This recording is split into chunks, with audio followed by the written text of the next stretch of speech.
Israel's senior state leadership, heads of foreign missions to Israel, Mankal HaKnesset, Moshe Chiko Edri, מזכיר הכנסת דן מרזוק, היועצת המשפטית לכנסת עורכת הדין שגית אפיק, חברי הנהלת הכנסת, אורחים נכבדים מקהילות יוצאי הודו בישראל, distinguished guests, it is our profound honor to welcome the leader of the world's largest democracy and a leader that defining statesman of our time, the Prime Minister of the Republic of India, His Excellency Narendra Modi. Namaste.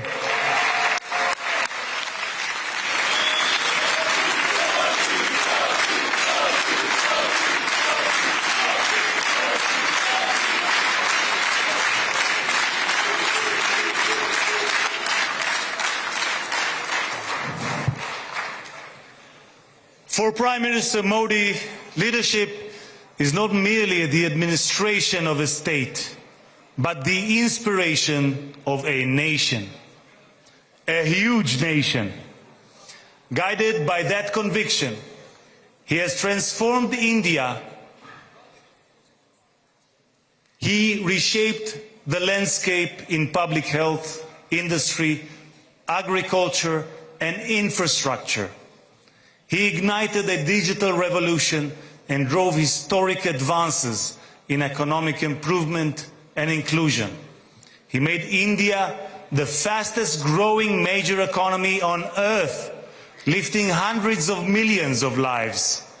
In doing so, he gave new meaning to the words Jai Hind, long live India.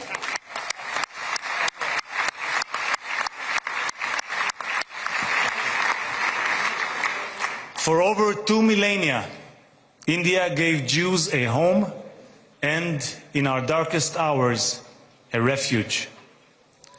India's ancient Jewish communities helped build this land and this country and continue to enrich it with India's culture, cuisine, and warmth. Diplomatic relations were established early, but it was the two prime ministers, Modi and Netanyahu, who forged a true strategic partnership.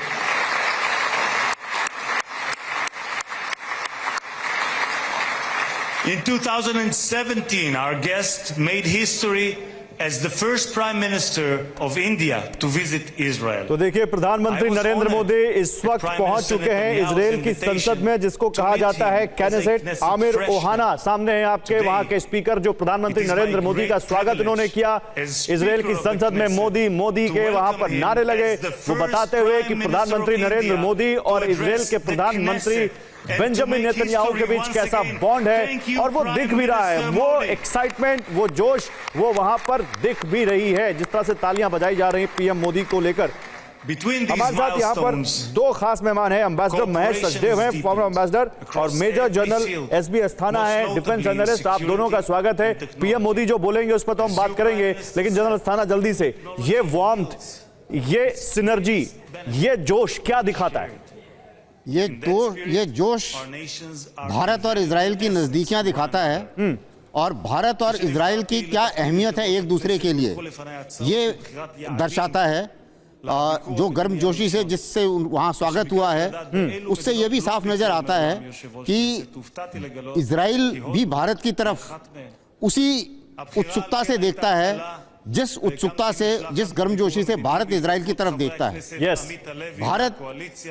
Israel Bharat के लिए बहुत important है, क्योंकि अभी जितनी भी technological defence deals हैं और काफ़ी सामग्री हम उन लोगों से ले रहे हैं, टेक्नोलॉजी ट्रांसफ़र में भी उन्होंने हमारी मदद की है।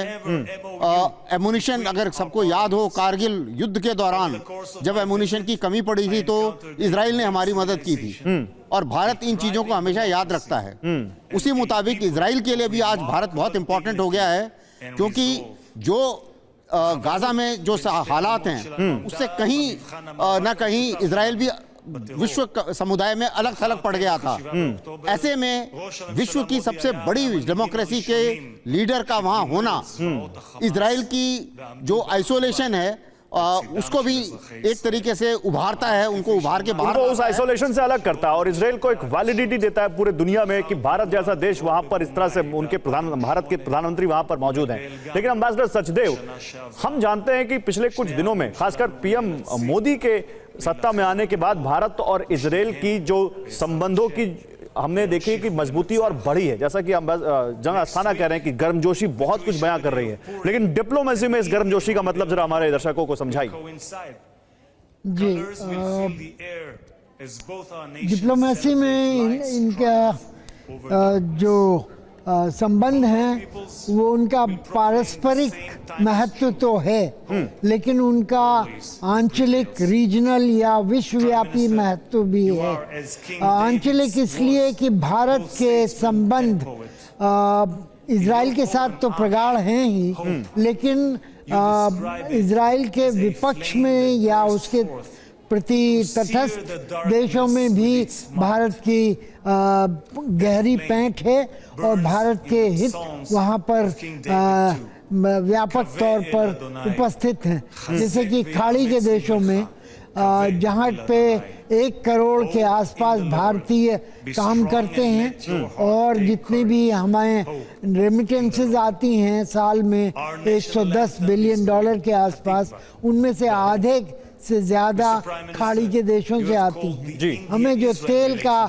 आयात करना होता है जिसपे हम 90% तक निर्भर हैं, उसमें से ज्यादातर तेल खाड़ी के देशों से आता है और रूस से तेल का दुराव करने के बाद ये प्रतिशत और भी बढ़ने वाला है। नहीं, उसके अलावा एक और मुद्दा जिस पर मैं आपका ध्यान आकर्षित करना चाहता हूं, संभवतः क्या यही है ही भारत के प्रधानमंत्री, पहले प्रधानमंत्री हैं पीएम मोदी जो इजराइल की संसद को, नेसेट को संबोधित करने जा रहे हैं, और उस दौर में जहां दुनिया में इस तरह से वर्ल्ड ऑर्डर चेंज हो रहा हो और हर कोई अपने नफे नुकसान की वजह से अपने गुट देख रहा हो, ये कितना अहम हो जाता है? जी, ये काफी महत्व रखता है क्योंकि भारत और अब शायद प्रधानमंत्री नरेंद्र मोदी आ रहे हैं संबोधित करने। आप बोलते रहिए, जैसे आएंगे हम वो सुनाएंगे। भारत और इजराइल के बीच के संबंध जो हैं वो एक धुरी की तरह से बन गए हैं, जिनमें की स्थायित्व है, जिनमें की बढ़ाव है, जिसपे कि कोई ये